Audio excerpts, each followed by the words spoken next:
부활주일 지내면서 참 많은 은혜들이 있었습니다만은 저 자신으로는 백내장 수술을 하게 됐습니다. 지난 병력 때문에 서울대 병원에서만 해야 된다 그러고 피를 막 6병씩 뽑고 그러는데 좀 처음에 기분이 나쁘더라고요. 근데 막상 수술할 때는 환자 취급도 안 하더라고요. 이게 이제 가벼운 수술인 게 너무 명백한 것 같습니다. 하지만 저 자신으로는 눈을 건드는 일이어서 기도하면서 하나님, 이걸로 제 시력이 끝난다면 이런 생각도 좀 해보고 주님께서 허락하신다면 모든 일도 감사함으로 받을 수 있기를 바라는 마음의 기도도 드리는 시간도 있었습니다.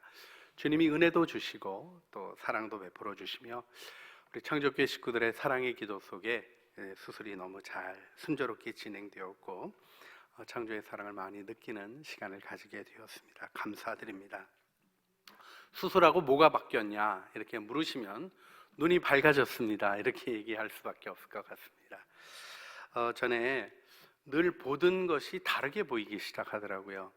사실 여러분들 놀라실까봐 이제 안경 쓰고 왔습니다만 이렇게 해도 괜찮아요. 그리고 주님께서 주시는 은혜 속에 잘 지내고 있습니다. 근데 정말 감사한 것이요, 그동안 눈에 뭐가 끼어 있었더라고요. 색깔도 형태도 구분할 수 있었어요. 무슨 색깔인지 알고요, 사람도 잘 구분하죠.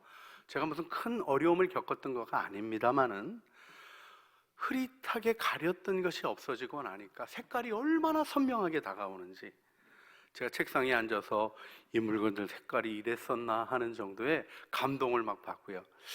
전에 이렇게 걸어 다니면 이렇게 입김이 껴가지고 보는 것 조금 많이 포기하면서 다녔는데 잘 보이니까 너무 감사한 거예요. 그런데 지금 담록 색깔도 워낙 좋아하는 색깔인데 막 그 가슴을 활랑거리게 다가오더라고요. 색깔들이 살아나고 또 아름다운 일들이 파고드는 감동으로 있는 축복이 있었습니다. 여러분들의 기도 덕분인 줄 알고 감사를 드립니다. 하지만 사실 세상은 달라진 게 없었습니다. 꽃은 좀 더 떨어졌던 것 같아요.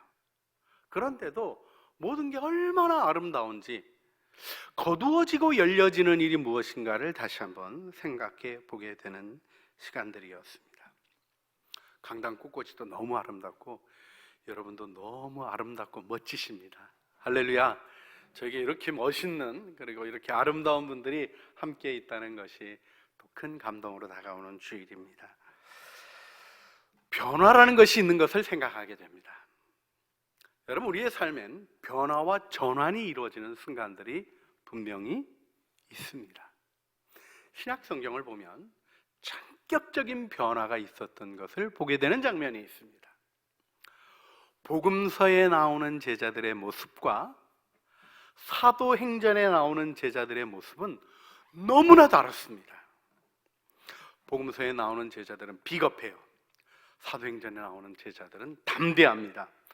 복음서에 나오는 제자들은 무지와 혼돈 속에 있습니다. 사도행전에 나오는 제자들은 확신하며 증거합니다. 복음서의 제자들은 두려워하고 불안에 사로잡혀 있습니다. 사도행전에 나오는 제자들은 용기를 가지고 담대히 주님의 뜻을 향하여 나갑니다. 복음서의 제자들은 실패와 좌절과 낙심을 경험합니다. 그런데 사도행전의 제자들은 난관과 어려움과 위기가 다가오지만 돌파하며 하나님의 능력을 증거하며 기적을 일으킵니다. 또한 복음서의 제자들은 자기 연민에 사로잡혀 있는 것 같은데 사도행전의 제자들은 사랑의 희생을 기꺼워하는 아름다운 모습으로 서 있습니다. 복음서의 예수님의 제자들은 예수님을 배신하는데 사도행전의 예수님의 제자들은 예수님을 위하여 기꺼이 순교합니다. 자, 이 차이가 어디로부터 온 것일까요? 도대체 무엇이 이 전격적인 변화를 만들었을까요? 사실 그들은 1세기 유대인으로서 메시아가 그리스도라고 믿었던 사람들입니다. 다를 바 없는 문화적인 형태가 이어지고 있었습니다. 베드로의 나이가 젊어진 것도 아니고 요한이 갑자기 성숙해진 것도 아니었습니다. 그런데 놀라운 은혜는 그들이 전격적인 변화를 경험했다는 것입니다. 사도행전, 복음서의 제자들의 모습과 사도행전의 제자들의 모습 사이에 있는 것이 무엇입니까? 바로 예수님의 부활과 오순절 성령 강림 사건입니다. 이 일이 제자들의 삶을 전격적으로 변화시켰던 것입니다. 살아계셔서 그들과 함께 하시는 예수님이 그들에게 보여졌을 때 그들의 삶은 전환되지 않을 수 없었습니다. 부활하여 승천하셨지만 성령으로 강림하셔서 그들과 함께 계시는 하나님의 능력을, 하나님의 임재를 경험했을 때 그들의 삶은 전환되지 않을 수 없었던 것입니다. 우리 사랑하는 창조의 식구들에게 묻고 싶습니다. 맑고 밝은 눈으로 오늘도 지금 살아계셔서 나와 동행하시는 예수님을 보고 계십니까? 육신의 눈으로 예수님을 보지 못한 신자들이 많이 있습니다. 아니, 거의 그렇습니다. 저도 그렇습니다. 저 자신에게는 깊은 갈망이 아직도 남아있는 것이 있습니다. 예수님을 보고 싶은 것입니다. 물론 주님께서 몇 가지 보여주신 게 있어요. 결국 하늘나라 가서 그분과 영원히 살 것입니다. 할렐루야. 그래서 소원이 있는 것 같아요. 그런데요, 신학교 가가지고 제가 사경회하면서 주눅이 좀 들었습니다. 왜냐하면 딴 친구들은 십자가에서 피 흘리신 예수님 받대는 사람이 있는 거예요. 아니, 저는 왜 못 봤나, 이런 마음이 들더라고요. 저희 아버님이 목회하시면서 개척을 많이 하셔서 기적은 많이 봤습니다.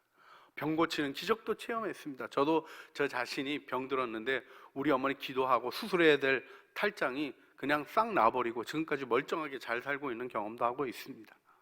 하나님이 일하시는 거 분명히 압니다. 그런데 제 안에 갈망이 있었어요. 예수님, 나도 눈으로 좀 뵀으면 좋겠어요. 하나님이 깊은 은혜의 시간들을 인도해 주실 때가 있었습니다. 성령의 강렬한 역사가 일어나는 그런 은사가 막 일어나는 은혜의 시간들도 있었습니다. 그때 저는 지금은 보여주실래나 하고 기대했습니다. 근데 못 봤어요. 그리고 제게는 스스로 위로를 찾는 것은 아닐까 싶은 마음이 드는 구절이 주어집니다. 요한복음 20장 29절 말씀이죠. 예수께서 이르시되 너는 나를 본고로 믿느냐? 보지 못하고 믿는 자들은 복되도다 하시니라. 근데 저 말씀 읽으면서도 그랬어요. 아이, 그래도 보고 믿는 사람이 복되지 어떻게 안 보고 믿는 사람이 복된가? 여러분 어떻게 생각하세요? 보고 믿는 게 더 확실히 믿을 것 같습니까? 안 보고 믿는 게 더 확실히 믿을 것 같습니까? 저 자신이 고민이 분명히 있었어요.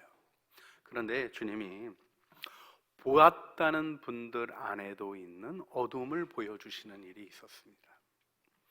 체험을 많이 했다는 목사님이 이렇게 설교를 하시는 기도원에 우리 초기에 우리 교인들과 함께 신년 기도로 올라갔던 적이 있었습니다. 근데 이분이 하시는 말씀들이 조금 그 체험 많이 하신 부흥사들이 제가 조금은 어려워하는 타입인 걸 솔직히 고백합니다. 그래도 정말 신년에 갔는데 제가 마음 다 내려놓고 열심히 듣고 있었다가 이러시는 거예요. 그분이 총각 목사님이신데 나이도 많으셔요. 그런데 선보러 가면, 선보라 그래서 선보러 가면 주님이 고개를 이렇게 돌려놓으신다는 거예요. 처음에는 주님께서 이렇게 정말 목까지 돌려놓으시는 거를 참 이렇게 실질적으로 체험하시고 귀하시다 하는 마음으로 말씀을 듣다가 갑자기 그 앞에 앉아 있었던 자매님의 어려움이 마음에 느껴지기 시작했습니다.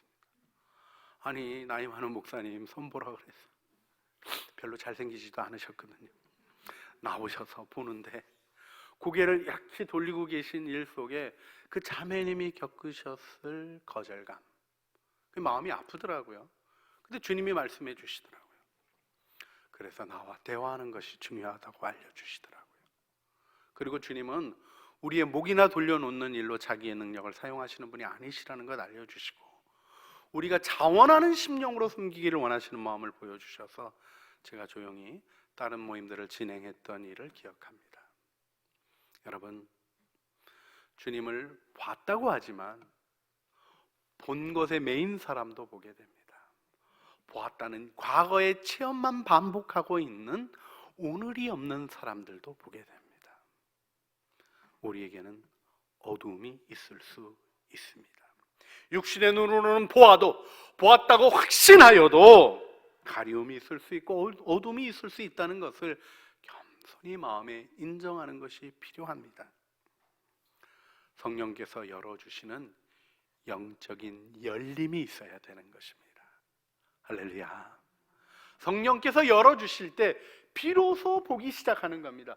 비로소 알기 시작하는 것입니다.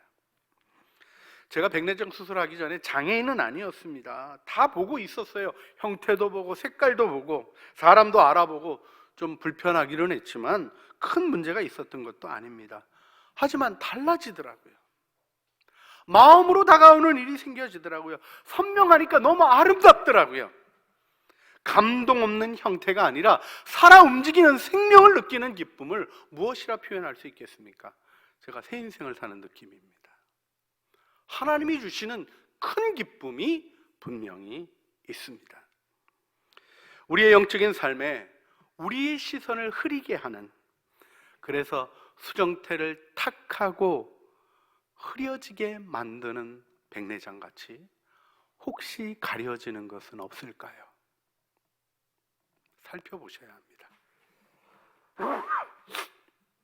이를 살펴볼 때 주님이 제게 말씀해 주신 것은 이것입니다. 우리들의 삶의 고통이, 과거의 문제들이 우리를 하나님 바라보는 일로부터 가려지게 하더라는 것입니다. 그렇습니다. 여러분, 고통에 매이지 마십시오. 어려움이 여러분을 누르도록 허락하지 마십시오. 고통과 문제에 매인 사람의 특징을 한마디로 주님이 제 마음에 정리해 주셨습니다. 과거에 매여 삽니다. 여러분, 우리는 과거의 문제에 매여 살 수 없는 존재입니다. 십자가가 끌어냈고 우리에게 하나님의 아들의 생명이 주어졌는데 어떻게 이전의 과거가, 죽은 행실들이, 우리의 과거의 잘못된 모습이 우리를 묶어매고 붙잡아맬 수 있겠습니까? 우리는 십자가 안에서 예수님의 부활로 말미암아 위대한 희망을 축복받은 하나님의 사람들입니다. 할렐루야. 여기 오늘 본문에 나오는 사람들의 모습을 보게 됩니다. 제자들이 질문을 합니다. 이 사람이 소경된 것이 자기 잘못 때문입니까? 아니면 그 부모의 잘못 때문입니까?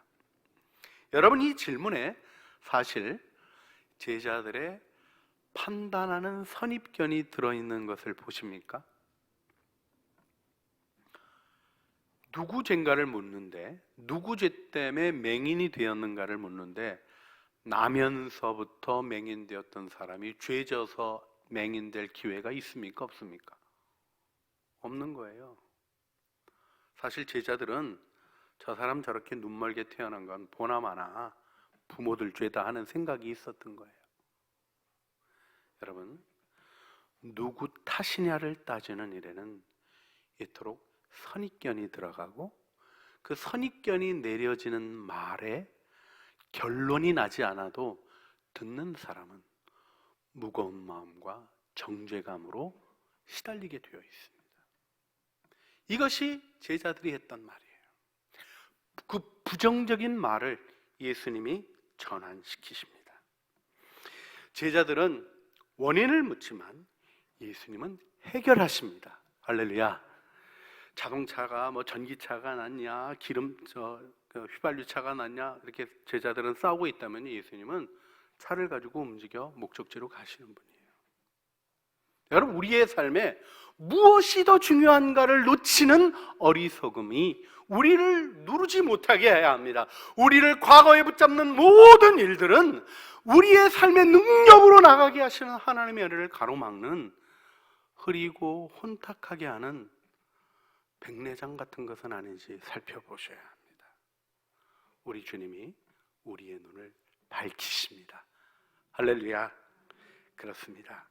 제자들은 자신들의 궁금증에 마음 두고 있지만 예수님은 고통당하는 한 인간이 겪고 있는 아픔과 어려움에 주목하시며 그 일을 극복하도록 도와주시는 것입니다. 아니다, 이 사람의 죄도 아니고 그의 부모의 죄 탓도 아니라 하나님이 하시는 일을 나타내시려고 하시는 것이다. 여러분, 이 말씀이 들려지는 이 사람에게 어떤 일이 되었을까 하는 건 너무나 명백합니다. 주님의 말씀은 우리의 마음에 무거운 정죄감을 거두십니다. 우리의 삶에 고통스럽게 하는 모든 문제들, 정말 날 때부터라고 표현하는 이 불행조차도 빛나는 하나님의 사랑 안에서 다시 볼 수 있게 되고, 불행의 굴레가 다름 아니라 하나님의 일이라는 희망을 향하여 열려지게 하시는 은혜가 우리 주님의 말씀에 있는 것입니다. 그 말씀에 귀를 기울이시는 창조의 식구들이 되시기를 주님의 이름으로 축원합니다. 결정적인 사건이 실로암에서 이루어지게 됩니다. 여러분, 이 맹인이 예수님의 말씀으로 정죄감 없는 자유로움을 갖게 되었을 것입니다. 그런데 그 다음 사건이 조금 낯설고 이상합니다. 예수님이 땅에다 침을 뱉으시고 진흙을 이겨서 이 맹인의 눈에 바르십니다. 뭐 진흙이 건강이 좋다, 침 바르는 게 병 낫는다, 이런 소리 하지 마세요. 이거 정말 기분 나쁜 일 아닙니까? 여러분, 지금 이 맹인이 이 보지 못하시는 분, 나면서부터 보지 못했던 이분이 제일 힘들어하는 영역이 무엇입니까? 자기 눈이에요.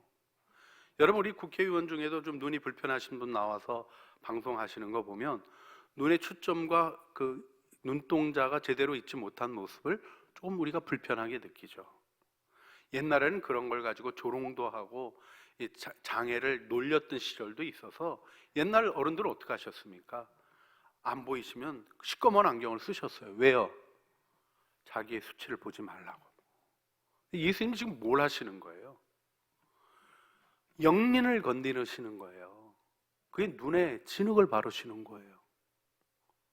그의 고통, 그의 과거, 그의 삶에 있었던 모든 것이 다 튀어져 나오게 만드시는 거예요. 그리고 나서는 한마디를 하십니다. 실로암에 가서 씻어라. 이게 뭐 갑자기 바르고 무슨 안수기도를 하면서 떠라 이러면 에바다 뭐 이런 거 좀 들으면 좋을 것 같은데 그런 것도 아니에요. 실로암에 가서 씻으라는 거예요. 여러분, 이 사람이 자기의 수치가 드러난 상태로 지금 여기 그냥 거기서 닦아버리고 싶지만 주님이 어디 가서 씻으라 그러셨어요? 먼 거리가 되는 실로암에 가서 씻으라는 거예요. 가는 동안에 그렇지 않아도 소문난 소경, 눈에다가 이상한 거 바르고 가는데 사람들이 쳐다보겠습니까? 안 쳐다보겠습니까? 여러분, 보지 못하는 사람이라고 시선을 느끼지 않는 게 아닙니다. 사람들이 서기만 해도 자신을 향해서 오는 시선을 예리하게 느끼는 것이 시각장애인들이 가지는 감각입니다. 근데 이 사람이 실로암까지 갑니다. 자기의 문제를 밟고 가는 것입니다. 자기의 문제를 극복하고 가는 것입니다. 말씀에 의지하여 나아가게 하시는 것입니다. 할렐루야. 문제가 일어날 때 두려워하지 마십시오. 내 안에 있는 것들이 터져 나올 때 두려워하지 마십시오. 주님은 그것을 바꾸십니다. 은혜의 기회로 바꾸십니다. 부흥 이전에는 늘 소란스러운 어려움의 조짐들이 있습니다. 제가 에스겔서에 나오는 환상을 묵상할 때 뼈들이 맞춰지기 전에 달그닥거리는 소리가 나는 장면을 보게 하셨습니다. 그렇습니다. 문제는 희망의 조짐인 것입니다. 내 문제를 깨닫는 것, 날 때부터라고 얘기하는 역사와 전통이 있는 오랜 기간의 문제를 알지라도 우리 주님의 말씀 안에서 새롭게 깨닫게 될 때 우리는 위대한 내일을 볼 수 있는 영광을 열어갈 수 있는 것입니다. 여러분, 그 당시 초막절에 유대인들은 촛대를 가져다가 성전에 있는 메노라를 가져다가 뜰에 놓습니다. 거기서 환히 빛나게 됩니다. 그리고는 초막절 마지막 날, 명절 끝날 큰 날, 그때는 실로암으로부터, 실로암의 물은 기온샘에서 나오는 히스기야 터널을 향해서 흘러내려오는 아주 귀중한 물입니다. 그 물을 떠서 성전으로 올라가 성전의 제단을 정화하느니라 합니다. 그래서 주님이 말씀하셨던 거예요. 주님께서 요한복음 7장 37절 명절 끝날 곧 큰날에 예수께서 서서 외쳐 이르시되 누구든지 목마르거든 내게로 와서 마시라, 이렇게 말씀하셨어요. 뿐만 아니라 주님은 8장 12절에 예수께서 또 말씀하여 이르시되 나는 세상의 빛이니 나를 따르는 자는 어둠에 다니지 아니하고 생명의 빛을 얻으리라 말씀하셨습니다. 사람들은 본다 하면서도 예수님의 얼굴에 있는 하나님의 영광의 빛을 보지 못하는 것입니다. 그런데 실로암에서 보게 하십니다. 할렐루야. 우리 문제를 바라보는 시각을 주님은 전격적으로 바꿔주셔요. 문제와 저주와 우리의 삶을 좌절케 하는 것이 아니라 하나님의 일의 기회라는 것을 보여주십니다. 뿐만 아니라 자기의 문제를 진흙을 발라 영린을 건드리시며 드러내게 하시며 극복하게 하실 뿐 아니라 어디서요? 실로암에서. 실로암의 뜻은 부름을 받았다라는 뜻입니다. 한마디로 하자면 사명입니다. 여러분, 왜 이 코로나를 겪고 있는지 하나님의 뜻을 모르십니까? 왜 나는 아이들의 문제로 힘들어하는지 하나님의 목적을 들으려고 하십니까? 나는 왜 이 회사에서 이토록 고생스럽게 직장생활을 해야 하는지, 이토록 어려운 사람과 함께 삶을 이어가야 하는 이유는 뭔지 하나님께로부터 들으십니까? 그렇습니다. 과거에 묶여 계시다면 미래를 향하여 걸어가시는 밝은 눈을 사명의 자리에서 받으시기를 주님의 이름으로 축복합니다. 살아계셔서 여러분과 함께 계시는 예수님, 살아계신 주님, 그분을 보는 눈이 열리기를 소원합니다. 제가 좋아하는 찬송 중에 저 멀리 배는 나의 시온성, 그 찬양이 있습니다. 저 참 좋아합니다. 그런데요, 그 찬양의 첫 구절이 한번 저를 도전한 적이 있습니다. 그 시온성이 멀리 배는 너의 시온성이 보이냐 이렇게 물으셨어요. 열려야 합니다. 하늘나라가 물건 보듯이 다가오지는 않지만 흐릿한 것이 거두어지고 생명의 능력으로 다가오는 것을 우리 모두 누려야 합니다. 이것이 부활의 영광이요 성령이 임하신 이유입니다. 이 시간 우리 함께 기도하기를 원합니다. 주님, 우리의 눈이 밝아지게 하여 주시옵소서. 밝은 눈으로 다시 사셔서 우리의 삶에 함께 하시는 예수님을 보게 하여 주시옵소서. 우리의 삶의 고통과 어려움으로 뒤로 물러가는 것이 아니라 어둠 속의 불평과 원망 속으로 나를 가두는 것이 아니라 예수님으로 인하여 빛나는 소망을 보게 하시며 하나님이 하시고자 하시는 일, 하나님의 역사를 향하여 나가는 믿음의 사람이 되게 하여 주시옵소서. 우리 간절한 마음으로 함께 통성으로 기도하시겠습니다. 사랑과 은혜가 풍성하신 아버지 하나님, 이 시간 주님을 바라봅니다. 우리의 눈이 밝아지게 하여 주시옵소서. 밝은 눈으로 다시 사신 예수님을 보게 하여 주시옵소서. 우리의 삶에 함께 동행하시는 부활하신 주님 바라보는 눈을 열어 주시옵소서. 우리의 삶이 고통과 어려움으로 어둠 속에 스스로를 가두는 문제 속에 갇힌 삶이 되지 않기를 원합니다. 과거에 매이지 말게 하여 주시고 문제에 눌리지 말게 하여 주시고 눈이 열려 주님을 보게 하시며 실로암에서 소명의 자리에서 나를 부르신 하나님의 뜻을 발견하며 이 모든 것이 거두어지는 밝은 눈을 축복받게 하여 주시옵소서. 예수님 이름으로 기도합니다. 아멘. 하나님의 독생자 예수 날 위하여 오시었네. 내 모든 죄 사오시려고 십자가 지셨으나 다시 사셨네. 살아계신 주 나의 참된 소망 두려움이 사라지네. 사랑의 주 내 갈 길인 거 아니. 내 모든 삶의 기쁨 늘 충만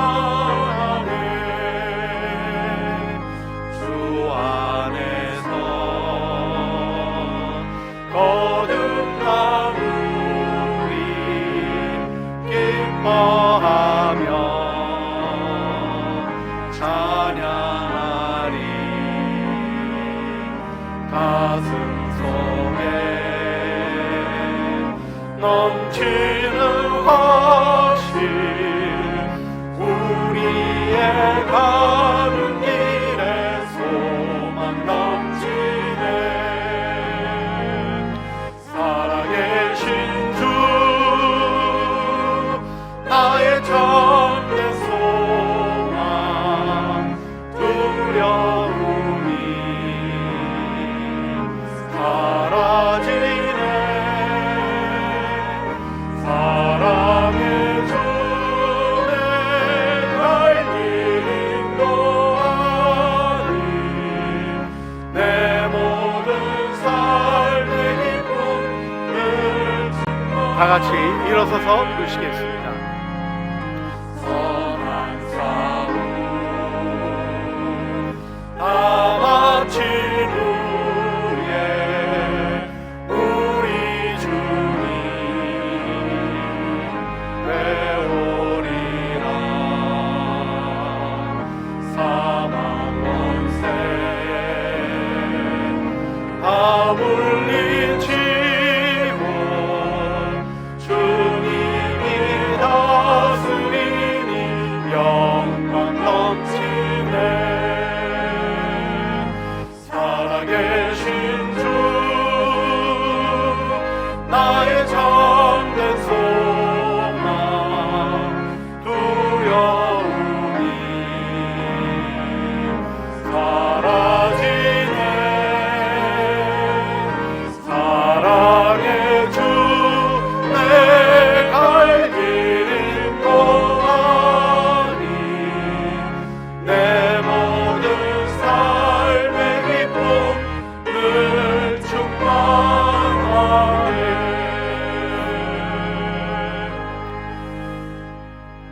그러므로 내 사랑하는 형제들아, 견실하며 흔들리지 말고 항상 주의 일에 더욱 힘쓰는 자들이 되라. 이는 너희 수고가 주 안에서 헛되지 않은 줄 알미라.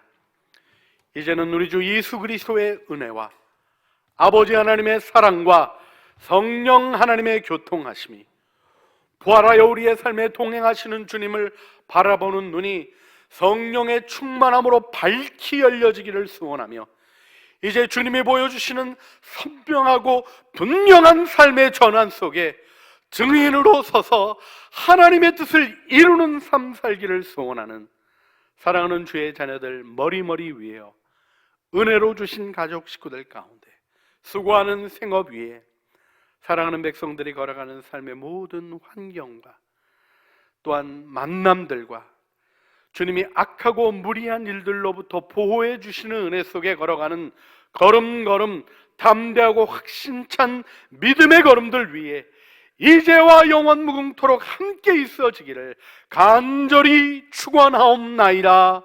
아멘.